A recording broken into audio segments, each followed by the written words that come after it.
with Prince Albert Raiders General Manager Curtis Hunt. Curtis, we appreciate you taking the time to do this today. The 2020 WHL Bantam Draft is in the books. You look back on Wednesday and what you and your scouting team were able to accomplish. How do you feel about how it went? Well, you'll probably get the same answer across the league, but I was really proud of our guys in a year that was shortened, losing the provincial tournaments. The great thing I thought about our list was from top to bottom, it didn't matter. We had 2 to 3 plus reports on everybody, which tells me the guys are committed to get into the trenches. And I think that was maybe the theme of our draft as well. Players that not only skate, think, play the game with pace, but players who get in the trenches. And we're excited about the group. We don't really think we don't really think so much of where we took them. It was more like the style of player we took. And if I look at my current roster, we have 4 players right now that weren't even drafted.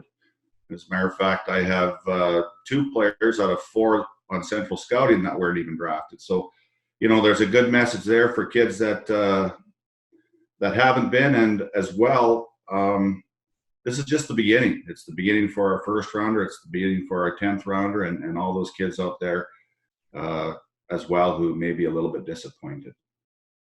You talk about your first rounder, Terrell Goldsmith. You take him 15th overall. What is it about his game that you really like the most?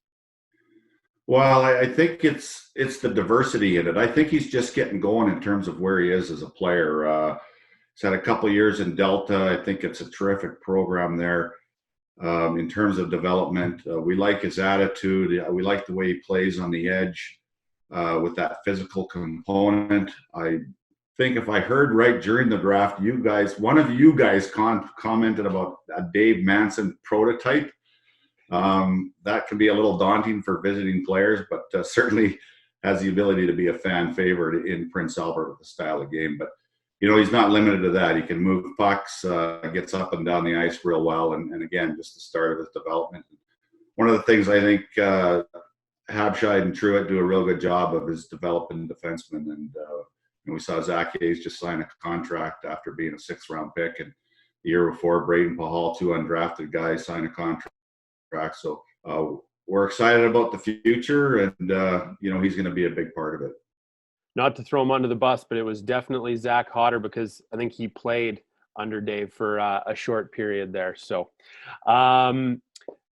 you make a number of selections on Wednesday, and by all accounts, it's a pretty deep draft. So you look past the first round and what you were able to do beyond that. What are you the most happy about? Well, I think we'll jump right to Harrison Lodewick in the second. We think arguably maybe one of the best skaters in the draft. 200-foot player, committed to being a complete hockey player and a lot of passion. Maybe in terms of a phone call, real excited when I had a chance to talk to him, and I know some of our guys followed up with him. But I think he's going to be as a versatile player, play center and move around the draft. And then beyond that, as I mentioned, in the trench type of players and guys who are committed to 200-foot games, guys who will stick up for teammates, guys who can play with a high level of intelligence and a high level of pace. And, we'll do a lot of the rest. And it's that willingness to compete for a teammate, that willingness to do a little bit extra. Those are the things that we can't provide or we can't teach. And that's what I really like about the group that Kurt Brownlee and his staff selected for us. So the Bantam Draft is one day on the calendar, but there's a whole year's worth of work that goes into it. Just in the same way, once you get past the Bantam Draft, there's a bunch more work to be done. So what's next on the calendar for you and your hockey operations team? Well, we're obviously working with the league on scheduling and training camp. And, like everybody else, we're trying to do our part with the social distancing. And we certainly wish everyone well in terms of that and hopeful. Being in Saskatchewan, we're a little bit ahead here, so we at least have a little bit of a plan. So there's some hope there. So it's season tickets, a little bit of a push, but an understanding push. We understand the situation. We're always trying to recruit. We're always talking to players. We've gotten our we've gotten our fitness, summer fitness out, which again is some challenges. I think our guys did a great job behind the scenes of putting together stuff you could do at home with, a can of corn or a bag of flour or whatever you can use for weights and plyometrics and body weight and things like that. And then it's just a matter of planning for next year, waiting for that next part of the schedule so we can move on with the day-to-day. But yeah, it's the one thing is just to stay out of the hair of my family because they're not used to me being around so much. So that's kind of a challenge in its own right. Yeah, I hear you. It's enough work trying to stay out of trouble in that regard. Last question I'll ask you here. Obviously, every season when we get to the Bantam Draft, it's a big day for the players involved. It's a big day for the families involved, and it's a big day for the clubs. That being said, it is still just one day. So what kind of positive message would you have to deliver to some of these kids who have been through the draft, regardless of how it's worked out for them, just to set them on the right foot moving forward? Well, first off, congratulations to all the players that put your name forward and take that risk and play and compete and do whatever it takes. And unfortunately, we don't draft every player, but as I mentioned earlier, it is step one of a journey.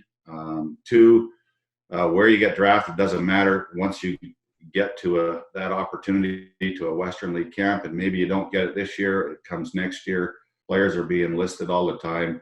It's all about the passion in your heart, and as long as you have a dream and a goal and the wherewithal to stick to it, you can find yourself an opportunity. I always believe this: someone's always watching. It doesn't matter where you are. You might be on an outdoor ice. You just never know who's out there and who's watching. And I think our league does as good a job as any. When you look at our scouting track in terms of where we scouted, where our players were picked, the U.S., all over Canada, into Alaska, the Yukon, keep playing. We'll find you. And if it's not the Prince Albert Raiders, every team in our league is a quality organization and a great place to develop.